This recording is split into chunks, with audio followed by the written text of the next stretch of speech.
Alors, dans cet exercice, ce que je veux vous montrer, c'est quand vous dérivez une formule avec les calculs de terminale, mais sur un intervalle qui n'est pas ouvert, il faut faire super gaffe aux extrémités. Aux extrémités, vous ne récupérez pas du f', vous récupérez, ici ça va être du f'd et là du f'g. Et donc il va falloir faire attention à tout ça. Alors d'abord quelques rappels sur valeur absolue. Je vous rappelle que ce qui est entre les barres, ici c'est la variable u, eh bien vous avez une reformulation. Si u est positive, valeur absolue de u se reformulera sans ces barres en u. Et si u est négatif ou nul, valeur absolue de u se reformulera en moins u. Et donc une fois reformulé, ça devient quelque chose de plus usuel, on va dire. De plus facile à dériver, probablement. Bien que ça dépende de u. Donc regardons ensemble. Alors, quand on se place sur 0 l'infini, ça veut dire que la variable x de f, elle est contrainte à cet intervalle. Eh bien, valeur absolue de x, ça se reformule. Et ça va être ça notre réflexe. Ça se reformule en x. Voilà. Et donc, elle va être dérivable sur l'intervalle, puisque c'est un polynôme, et que les polynômes, depuis le lycée, vous les dérivez. C'est la première chose qu'on apprend à dériver. Simplement, il faut faire gaffe. Qu'est-ce qu'on récupère quand on fait le calcul de dérivée?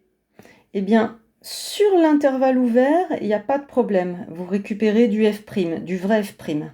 Et quand vous dérivez x, ça fait 1. Mais là, vous n'avez pas le droit de me dire que vous récupérez f' de 0 égale 1. Vous avez juste le droit de récupérer une dérivée à droite. Pourquoi à droite?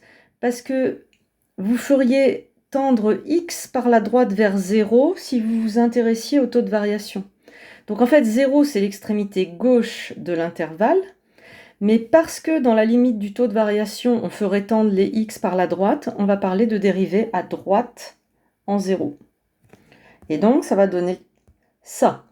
Donc sur l'ouvert, l'intérieur de l'intervalle, il n'y a pas de problème. Vous dérivez sur un ouvert, vous avez du vrai f', puisque vous avez expliqué que c'était dérivable. Mais pas le droit d'écrire f' de 0.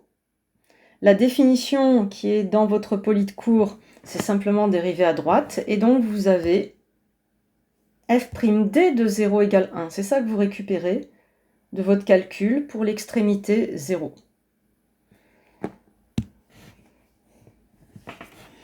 Donc, le f'd de 0 égale 1, je le déduis du calcul de la dérivée sur l'ouvert. J'ai dit que c'était dérivable sur l'intervalle y compris fermé. Mais, voilà, c'est pas f' de 0 que je récupère, c'est f'd.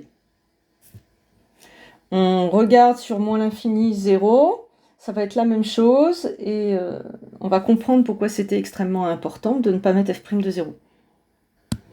Donc je réponds à la question posée en m'inspirant de ce qu'on a fait. Reformulation, puisque x est négatif, c'est facile de reformuler, c'est moins x. Ainsi reformulé sans ces barres, on voit bien que c'est un polynôme dérivable. Et sur l'ouvert, on est comme au lycée, on dérive, on a du vrai f', c'est moins 1. La question B demandait simplement de dériver sur l'intérieur, donc je me contente d'y répondre. Mais la question C me dit, ici, f est-elle dérivable en 0? Alors on va aller plus loin. Ici, en récupérant f' de x égale moins 1, sur l'ouvert, je récupère aussi quelque chose pour l'extrémité à droite, et ce que je récupère, c'est la dérivée à gauche. f'g de 0 égale moins 1.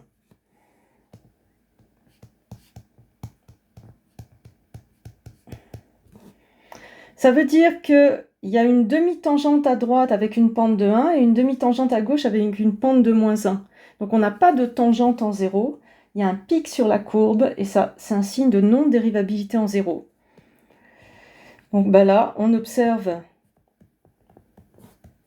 f'g de 0 différent de f'd de 0, donc f n'est pas dérivable en 0. On approfondira les dérivées en un point et la notion de taux de variation dans un autre chapitre. Ce qui m'intéresse, c'est que vous fassiez les calculs sur des intervalles comme au lycée, en faisant attention aux extrémités. Si vous regardez en fait ce qu'on vous fait faire au lycée, on vous place toujours sur des intervalles ouverts. En fait, on se débrouille pour contourner la difficulté de l'extrémité. Donc là, désormais, quand il y a des extrémités, vous devez faire gaffe. C'est ça que j'attends de vous. Donc f n'est pas dérivable en 0. Il y a un pic sur la courbe de demi-tangente à gauche différent de la demi-tangente à droite. Et donc, évidemment, si au départ, vous ne faites pas gaffe et que vous m'écrivez f' de 0, bah, vous écrivez quelque chose qui n'a pas de sens, parce que f' de 0, c'est interdit, puisque f n'est pas dérivable en 0. Voilà. À bientôt pour d'autres entraînements.